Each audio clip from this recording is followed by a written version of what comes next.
नहीं, मुझे छोड़ दो, मुझे छोड़ दो, मुझे जीना नहीं है, मुझे मरने दो, मुझे मरने दो। हंसराज मेंटल अस्पताल के वार्ड नंबर 3 से आवाज़ें आ रही थीं।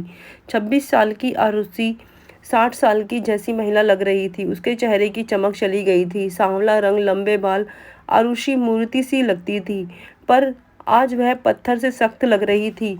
वह 1 महीने पहले से वहां भर्ती थी क्योंकि उसका मानसिक संतुलन बिगड़ गया था। उसका केस देख रही डॉक्टर नेहा पटेल ने उसके पिछले जीवन के बारे में जानना चाहा। उन्होंने सभी जानकारी उसके गांव मलकापुर यहाँ जाकर ली। वह एक बहुत ही बुद्धिमान और बहुमुखी व्यक्तित्व की लड़की थी। उसने 12वीं कक्षा में 99% अंक मिले थे। उसके पिता चाहते थे कि वह डॉक्टर बने, लेकिन उसका अलग विचार था। वह एक शिक्षिका बनना चाहती थी। उसका मानना था कि भारत का भविष्य भावी पीढ़ी पर निर्भर करता है।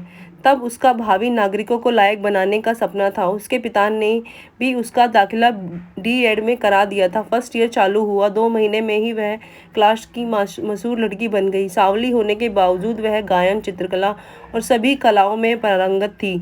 इसके चलते उसने अपना एक अलग फैन बेस तैयार कर लिया था। उसमें गिरीश भी था। गिरीश बहुत सुंदर, गोरा, कद काठी में लंबा, पैसे वाले घराने का बेटा था। वह इस क्षेत्र में कैसे आया, यह तो प्रश्न चिन्ह ही था। कॉलेज की सभी लड़कियां उस पर फिदा थी, लेकिन उसका ध्यान सिर्फ आरुषि पर था। उसे उसके बिना कुछ भी नहीं सूझता था। वह उसके हर हरकत पर नज़र रखता था। यह मामला आरुषि की नज़रों से बचा नहीं था, लेकिन उसको लगता था कि सभी अमीर लड़के बिगड़े हुए होते हैं। ईमानदारी तो होती ही नहीं लड़कों में, इसलिए वो जानबूझकर उस पर ध्यान नहीं देती थी। लेकिन एक दिन अचानक आरुषि पैदल घर जा रही थी। तब उसकी बेस्ट फ्रेंड भारती उसके साथ ही थी। गिरीश ने उसके सामने कार रोकी और आरुषि को आगे निकल गई। गिरीश भी गाड़ी से उतर गया और जिद करके आरुषि और भारती को कार में बैठा लिया और दोनों को घर छोड़ने आया। उस दिन से उनकी दोस्ती और पक्की हो गई। दोस्ती कब प्यार में बदल गई पता नहीं चला। 2 साल के अंदर ही दोनों में गहरा प्यार हो गया। आज रिजल्ट का दिन था क्योंकि आरुषि कॉलेज में फर्स्ट आई थी। गिरीश भी अच्छे अंकों से पास हो गया था। दोनों को नगर पालिका में प्राथमिक विद्यालय में नौकरी मिली। दोनों सेटल हो गए और सब कुछ अच्छा चल रहा था। लेकिन एक दिन अचानक गिरीश के पिता ने इन दोनों को एक साथ देख लिया। गिरीश ने अपने प्यार के बारे में सब कुछ बता दिया, लेकिन उसके पिता ने अपने दोस्त की बेटी माधुरी से गिरीश की शादी करवा दी। यह खबर आरुषि तक पहुंची और उस दिन से लेकर आज तक वह मौत का दंश झेल रही थी। यह सब जानकर डॉक्टर नेहा पटेल इनको बहुत दुख हुआ। उन्होंने उसकी मदद की। उचित उपचार का उपयोग करके उसे इस स्थिति से बाहर निकालने में मदद की। करीब 6 महीने बाद आरुषि पहले की तरह ही हो गई। वह एक नए दृढ़ संकल्प के साथ अस्पताल से बाहर आई।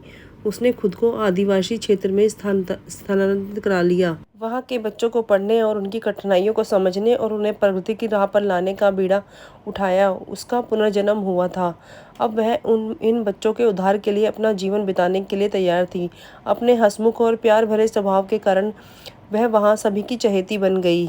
वह स्कूल में दोहरी अध्यापिका के रूप में कार्यरत थी। वहाँ के प्रिंसिपल भी उसके पिता के समान स्नेही थे। वह उसे अपनी बेटी की तरह मानते थे। दोनों पति पत्नी आरुषि को खूब लाड़ प्यार करते थे। प्रधानाचार्य सेवानिवृत्त होने वाले थे। इससे वह बहुत उदास महसूस कर रही थी। आरुषि को यहाँ बसे हुए अब 2 साल हो गए थे, लेकिन यादों ने उसका साथ नहीं छोड़ा था। कभी कभी वह बहुत दुखी होती, लेकिन आखिरकार वह खुद को, अपने मन को समझा लेती। आखिरकार प्रधानाचार्य के सेवानिवृत्त होने का दिन आ ही गया। बेहद भावुक हृदय से उन्हें विदाई दी। गांव वालों ने बड़ा आयोजन किया। आरुषि अकेली रह गई। उस दिन वह बहुत रोई। अगले दिन वह स्कूल गई तो उसे पता चला कि नए शिक्षक स्कूल में आए हैं। सरपंच शिक्षक को स्कूल ले आए। उसे अपनी आंखों पर विश्वास नहीं हो रहा था, क्योंकि वह नया शिक्षक गिरीश था। उसे अपने चेहरे पर कोई भाव नहीं दिखाया। उसने स्वागत समारोह आयोजित किया। सरपंच और ग्रामीण गए समारोह में।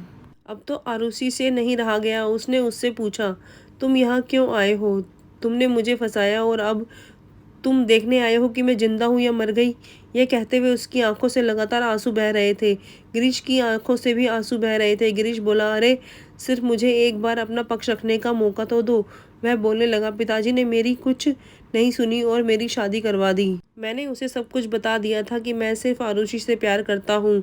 मैं तुम्हें अपने दिल में जगह नहीं दे सकता। वह भी कुछ नहीं बोली। वह समझदार थी। 2 महीने बाद बाजार जाते समय अचानक उसका एक्सीडेंट हो गया। वह दुनिया से चली गई। मैं क्या करूं? मुझे कुछ समझ में नहीं आ रहा था। उसके सारे काम पूरे करके मैंने तुम्हारा पता लगाया और स्थानांतरण आवेदन प्रस्तुत किया। बड़ी मेहनत से मुझे यह स्कूल मिली, तुमसे दूर होकर भी मुझे कभी खुशी नहीं मिली। मैं अपनी बाकी की ज़िंदगी तुम्हारे साथ बिताना चाहता हूँ। Arushi, will you marry me? Arushi ने जल्दी से गिरीश को गले लगा लिया। गिरीश ने कहा कि नीति को यही मंजूर था।